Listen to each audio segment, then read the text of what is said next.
White House Press Secretary Karine Jean-Pierre began her remarks earlier this afternoon with this lamentation.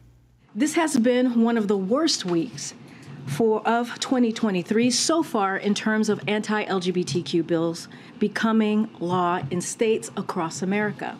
3 anti-LGBTQ laws have been enacted so far this week in Kansas, Indiana, and Idaho. Just yesterday, the North Dakota Senate passed 10 anti-LGBTQ bills in just one day. Well, let me add to her grief.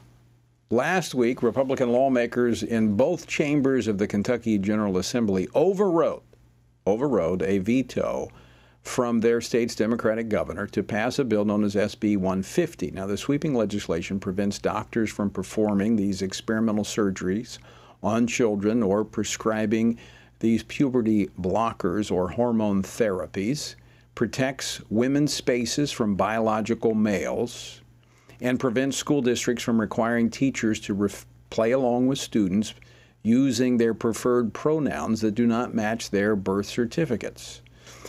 What we're seeing in Kentucky is a part of a larger wave. It's moving throughout many states that are passing similar laws to protect children and to preserve the rights of parents to be a part of determining the future of their children. Joining me now to discuss this and more, State Representative Shane Baker. He represents the 85th District of Kentucky. Representative Baker, welcome to Washington Watch. Thank you, Tony, so much. So great to be with you. Well, let me commend you on the success of the bill, and I know this is kind of several bills combined into one, but let's start by discussing how both chambers of Kentucky's legislature overwhelmingly overrode the governor's veto. Well, this is something that was long overdue. We must protect our students at all costs. This was a bill that was overwhelmingly passed in both chambers. The governor vetoed that, came back to us last week, and we were eager to get in there and override that to make sure these protections are in place.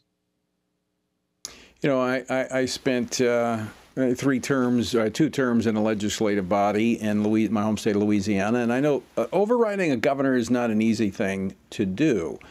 Because the governor has a lot of power when it comes to budget and who gets what money in their districts, and so he has a lot of leverage.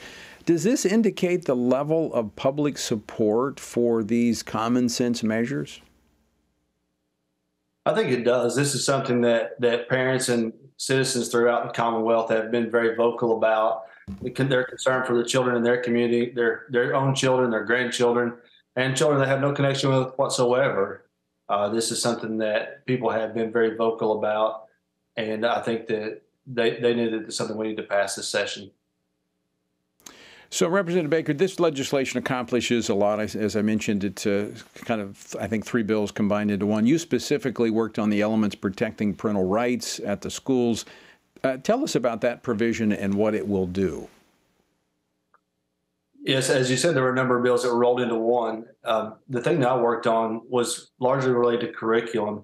I had House Bill 177, which dealt with a number of issues. And at the end of the day, we got some components of different bills, put them together to comprise Senate Bill 150.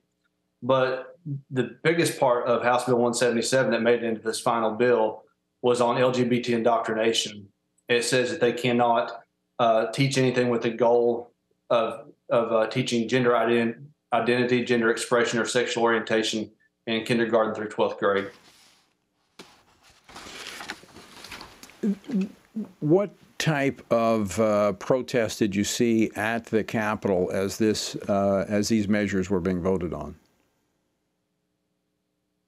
You know, leading up to the vote, there were people outside. They made their way inside. We had a rally just before we went into the chambers to vote. They filled the gallery of the chambers of the House and Senate.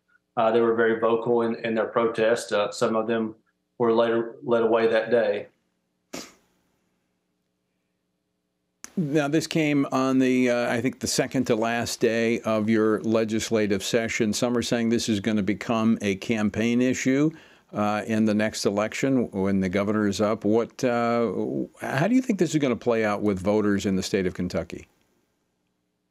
It very well could become a campaign issue. This is something that, there's a great divide between conservatives and progressives. The governor himself is quite progressive in his ideology. This is something that he has advocated for and pushed. And with LGBT indoctrination, he has been very vocal on that front. And there's a great division between him and the legislature and, truthfully, the people in Kentucky. People in Kentucky want to protect our children.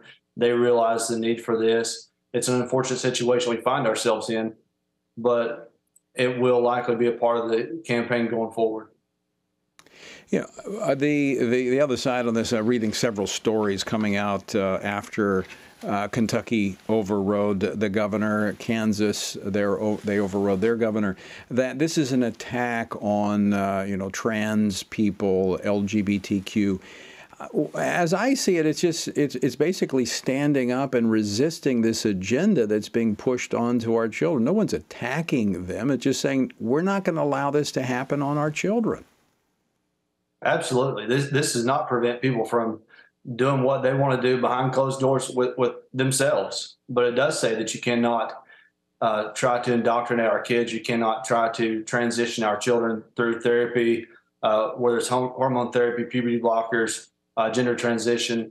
And it's something that it does not keep them from doing what they want to do unless they're trying to reach out and groom and draw in children who are very vulnerable. Yeah. Yeah, it's fascinating to me how when we simply stand up and resist what they're doing, we're the ones that are attacking. Representative Baker, I want to thank you for joining us, and I again commend you for a job well done. Thanks for staying in there and getting this across the line. Yes, sir, Tony. Thank you so much. Glad to be able to do this, and I'm sure we'll see more of this in states across the land. I hope we do. Yes, and I think you provide a good example for that, folks, so we appreciate that.